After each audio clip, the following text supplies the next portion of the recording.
The views and opinions of this broadcast do not reflect the views and opinions of Armed Media, New Productions, and its affiliates. Enjoy the show. The final installment of the Modesto Chronicles, as I sit with Mr. Dave Garrett, who was nice enough to keep me company on my last day in Modesto. We sat down together for some libation and hilarity, you might say. It was fun. I got to know Dave a little bit more. You'll get to know Dave a little bit more, and why he is the best kind of bad company to have. Coffee with a Roach, Lazy Sodcast.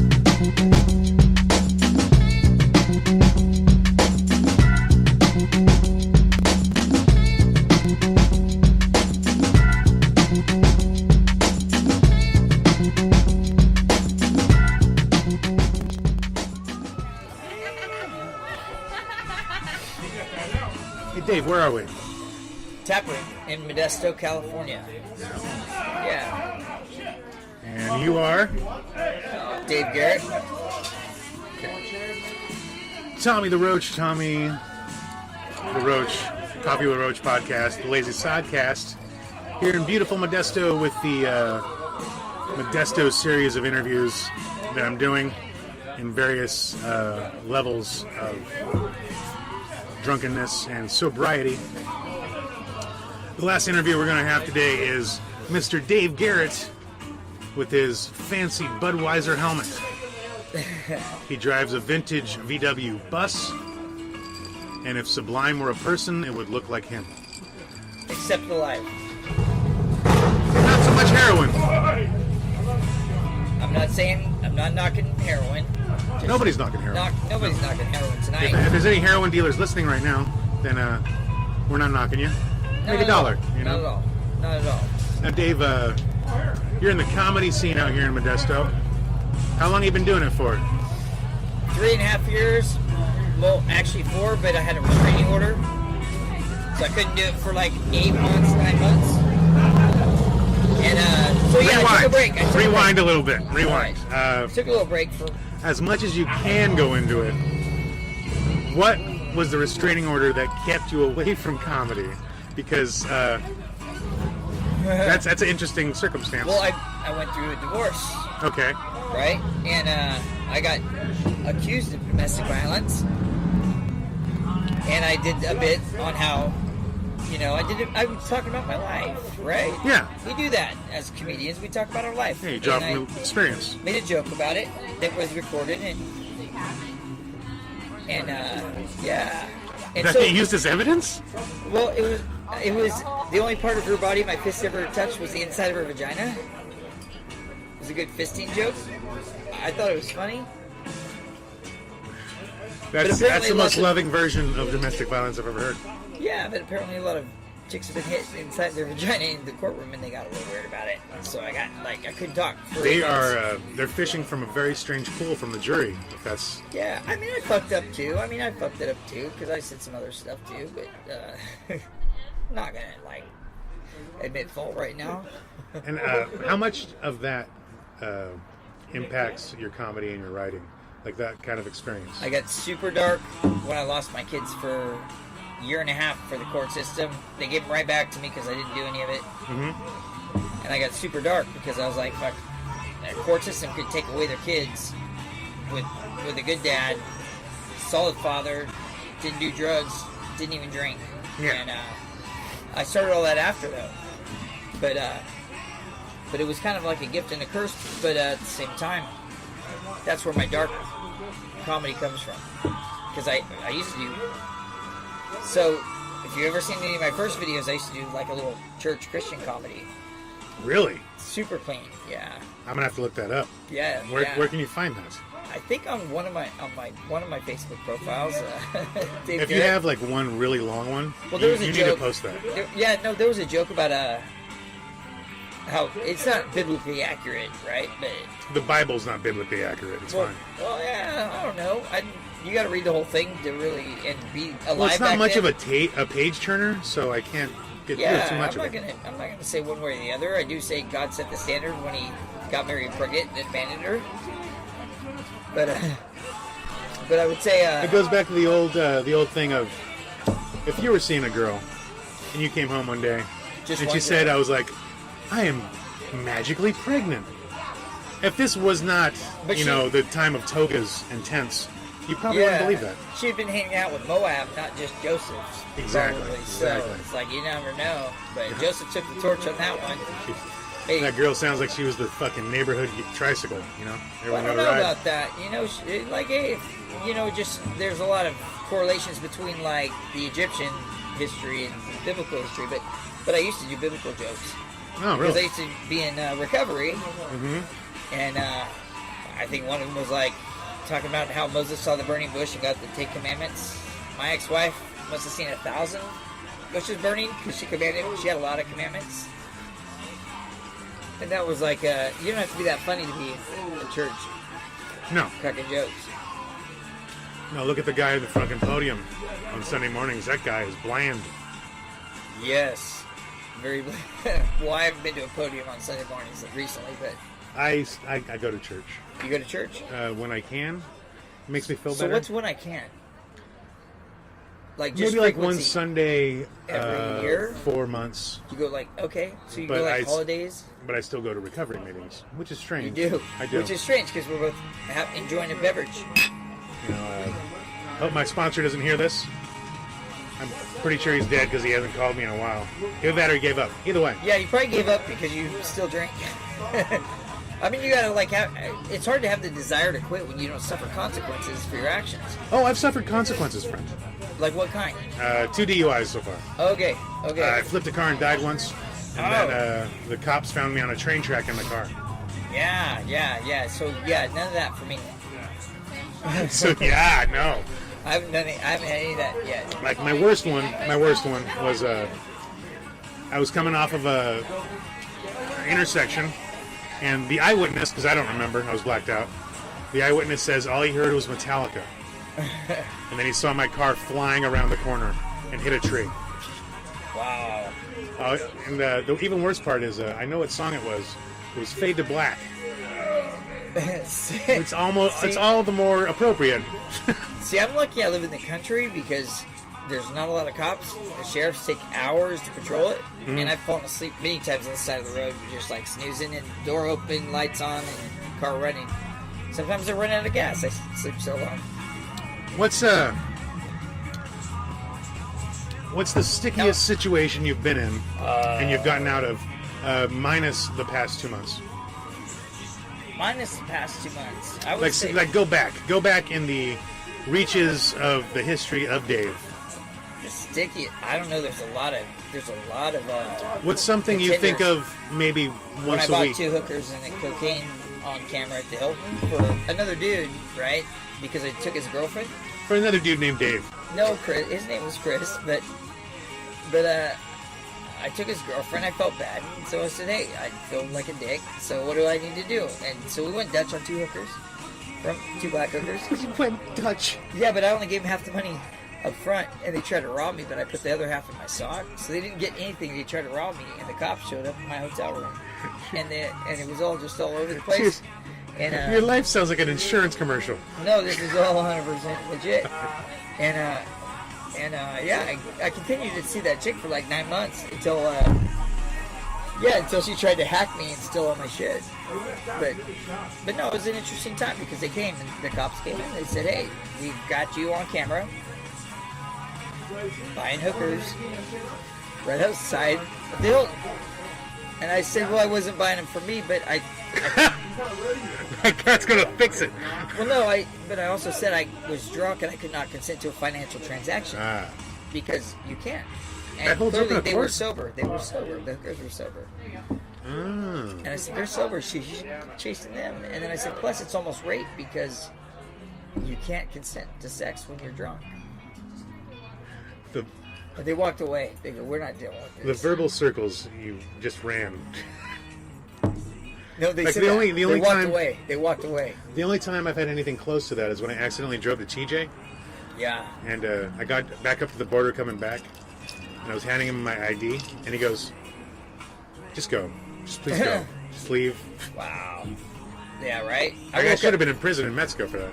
I'm just glad I woke up with the condom on, but because there was 2 other people in my bed. I was like, were they both women? No. But the woman was in between. It's curious. It's very curious. But yeah. It's kind of So have you grown up out here? Been Modesto your whole life? Not Modesto, like Oakdale, Knights Fair. I travel a lot. But maybe spent the most time here though? Yeah, most of the time here. Like, well, I would say I'm in Oakdale, Modesto, like 2 or 3 days a week, and then I travel and then I skateboard.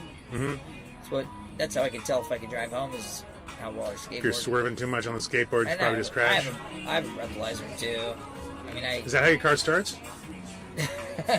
No, I'm not like you. I don't have a car, so fuck you. I have no DUIs because I'm very careful, right? So, no, but I would say that that was one of the semi-sketchiest times, but I've had other sketchy times too as well. Like the time I got pulled over, we had a guy in high school buy us beer, and he took us in his car, and we all opened the beers and were drinking it in the car, which is wrong. We won't do that now. That I was a minor, past statute of limitations, so we're good. But we got pulled over right away because the car was registered to a person who was missing for 2 years. Were they in the car? No, they weren't. Jesus. And it turns out she had come home like that day. You're living an episode of Unsolved Mysteries, man. Well, they should have paid the registration at least. And then it would not have been like a giveaway. But then everybody hands me their beers, I'm tucking them down my waist, and I get out. And we all get out of the car, and then they have to call and verify that the person who was missing just came back, and she just went on an adventure, I guess, for 2 years and didn't tell anybody about it. Didn't tell anybody. Didn't tell a soul, but I'm yeah, just gonna it was go. perfect because yeah. So yeah. Dave, I think I've known you for not even a year yet. Maybe a year at most. Probably. Acquaintances, And, kind of, because you did try to touch my wiener. I thought you did. That's for another podcast. It's not now. You bumped up against me. Weird. Bumped, grinded, whatever. Okay. But you have consistently helped me remember why I don't drink like I did. Right? So you Also, got caught. oh well, I'm a horrible drug addict and I'm horrible alcoholic. I'm horrible at it. I'm bad at it. I'm not saying I'm fucking any kind of Rhodes Scholar at the shit. Like if I were to buy any kind of drug from anybody right now, I'm pretty sure the SWAT team's going to rappel out of helicopters in the parking lot. So you gotta get a healthy hobby like skateboarding. I used to do that and fucked up my ankles and my knees all through high school. Longboarding. I'll get the inclination to want to grind it on a fucking Or just something. get a Stairmaster or like a thigh. What are those thigh things that are, or the shake weights? Who do you look up to in comedy? Like somebody. Sam Kinison, because not because he's the funniest, but he's so different. Mm-hmm. He came out there and he just like, hey, world hunger, hey, guess what? This is sand. You know what's gonna be 100 years? Sand. I remember Right? that, He's yeah. like, he proved a point, like, because they did the whole "We Are the World, We Are the Children," with Stevie Blind Wonder, and I mean, I respect the guy. He's famous and he's rich, and I'm not, so I gotta say, hey, yeah, you're doing it right, Stevie Wonder. But I think he only got rich because he's blind. Him and Ray. Both of them using cheat codes to get money. Yeah, heard it through the grapevine. That was like a... yeah. You know what? You know why he knows so much about that kind of shit? Because that's all he knows how to do, is hear things. He can't see. He hears. But when you hear things, you see things through your ears. It's different. I haven't done acid in years, so I wouldn't know. Yeah, no, but it's voice tone. Voice tone means everything. Like, you can have, like, a relaxed voice tone. You can have a body language, too. But he can't see if they're facing him. Like, you could be like... It brings me to another question. When you're on stage, do you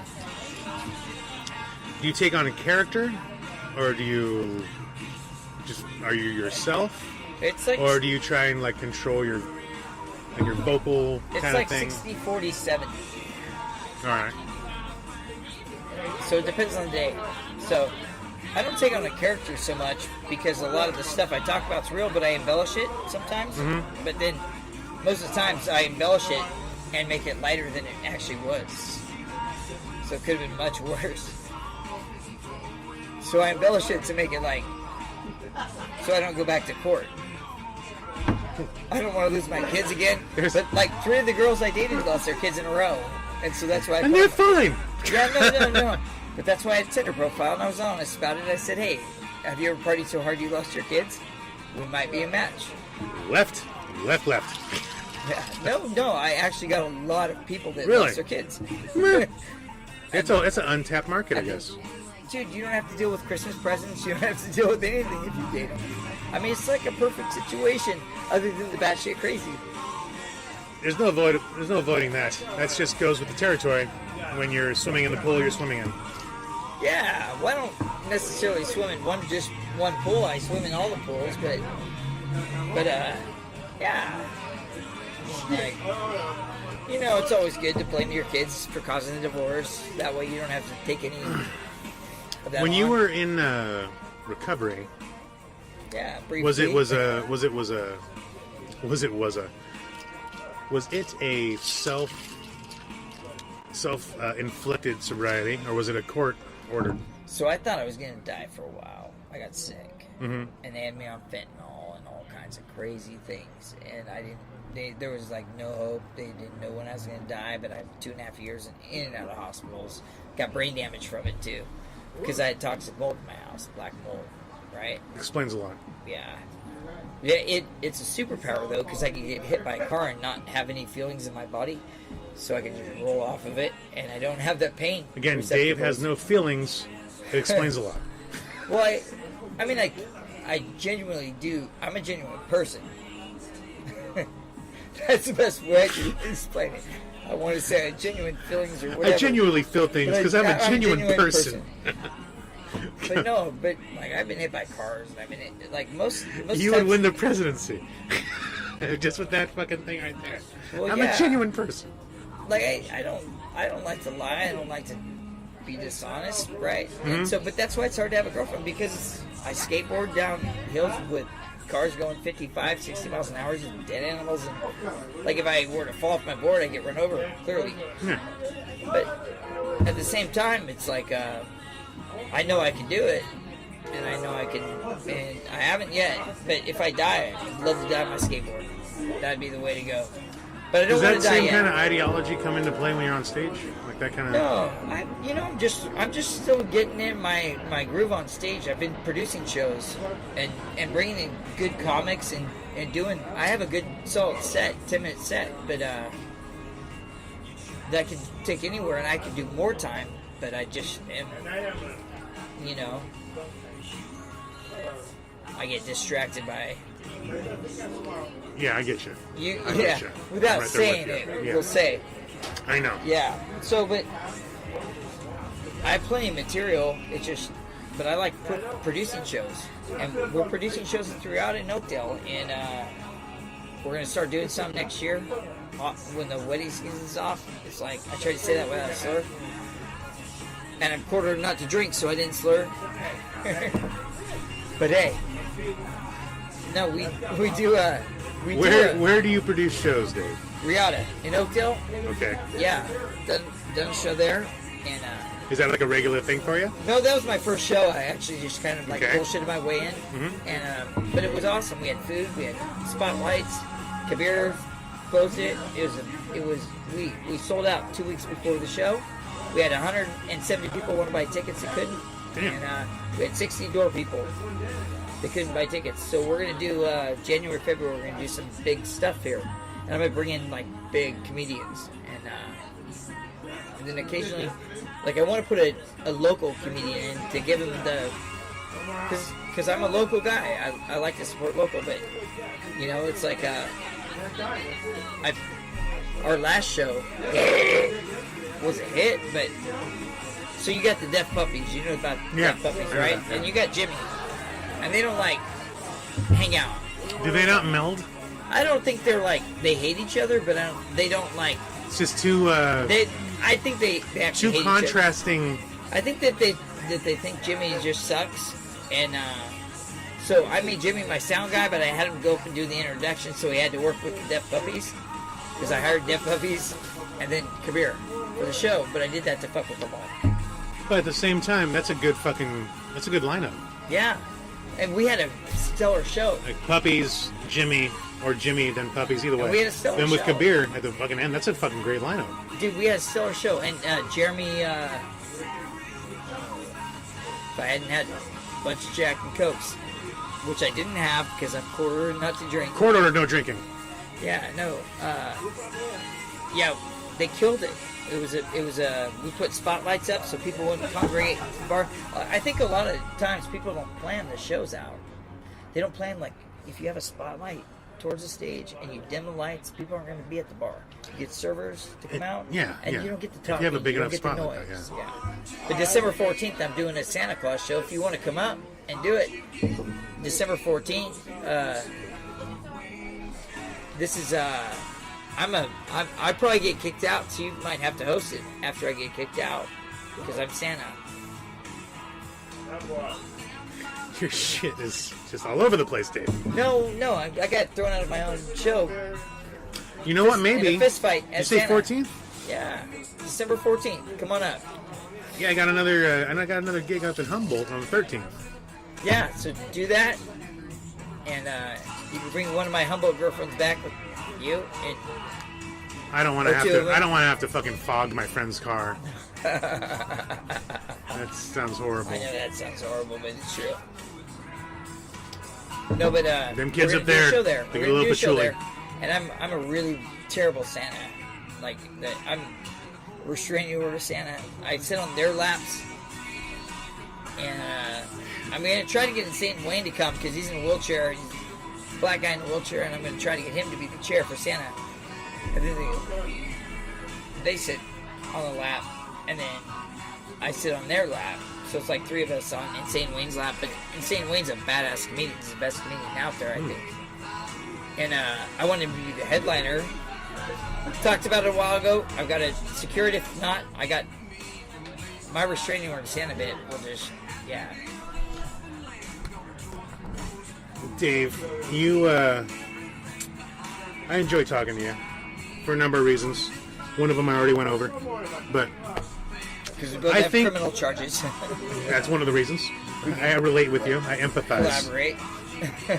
But I also feel like when you talk on the microphone, you're not putting on airs. You're not pretending for anybody in the audience, which is one of the reasons I enjoy your company. I only like people that. How do I put this delicately? They're just as big a piece of shit as me. Yes, sir. We try. Can't even high five. We can't even high five. But yeah, no. yeah, man, Dave, yeah, you're the real deal, dude. Just So, be real. yeah, That's man. all. Like this Hawaiian shirt, this stuff like that, skateboarding. That's what I do, even if I did comedy or not. It's just me. And that's Oh, here we go. And yeah, I didn't know, where this was gonna go or whatever it's gonna do. It's like, but I'm very dark, and I found that even if I'm dark, if you start out light and get dark, and you bring them back, you do good. But the shows sell out. Our Riata shows sold out. Like our State Theater shows sold out. I mean, it's thousands of people, and it's but it's you just gotta be you. And I lost my balls for a while because I was afraid to talk about shit on stage. Yeah, you can never do that. Yeah, but when you have a court order and you're gonna lose your kids, that's a little different. But then I'm like, fuck my kids, I'll lose them. Comedy's more important. No, I love my kids more than comedy. But hey, I had to put. That sounds like something I'd say. But my kids love my shit. So That's good, man. Do you ever bounce jokes off them? they actually like tear into me, and I get my jokes from that. Like my daughter said, Dad, I have a sugar daddy. I go, good, then he can pay for all your shit. You know, I'm like, tell him I said thank you. So they try to shock me every once in a while, but like they ate ice cream. Or they love ice cream and dessert and stuff, and I tried to get them to clean the house, and I said, hey, I'll buy you your favorite ice cream. Bought them a quart of Thrifty double chocolate malted crunch, put it in the freezer. They didn't clean the house, and I got hella depressed because I wanted the house clean. So I ate all the ice cream, but I didn't tell them.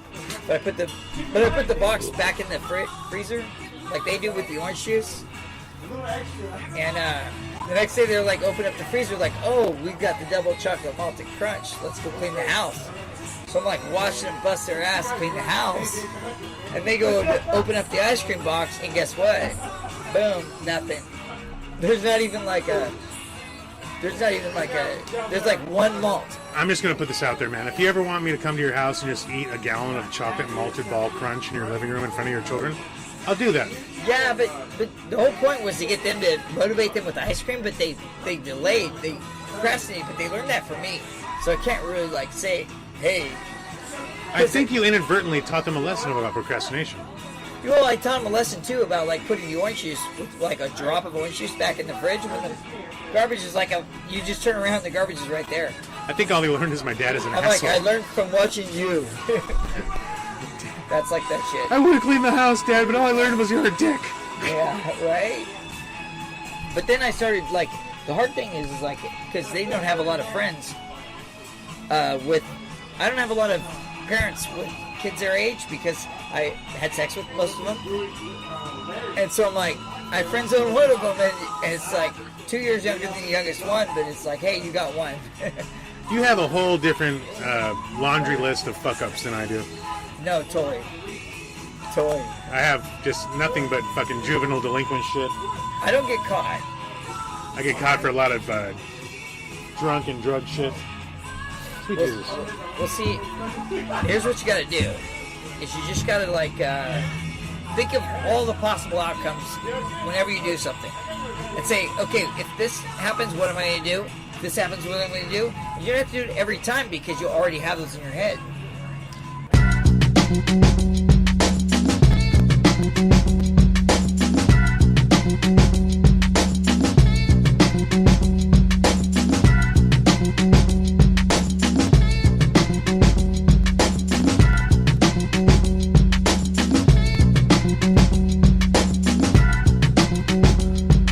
Welcome back to the last of the installments for the Modesto Chronicles, Coffee with a Roach, the Lazy Sodcast.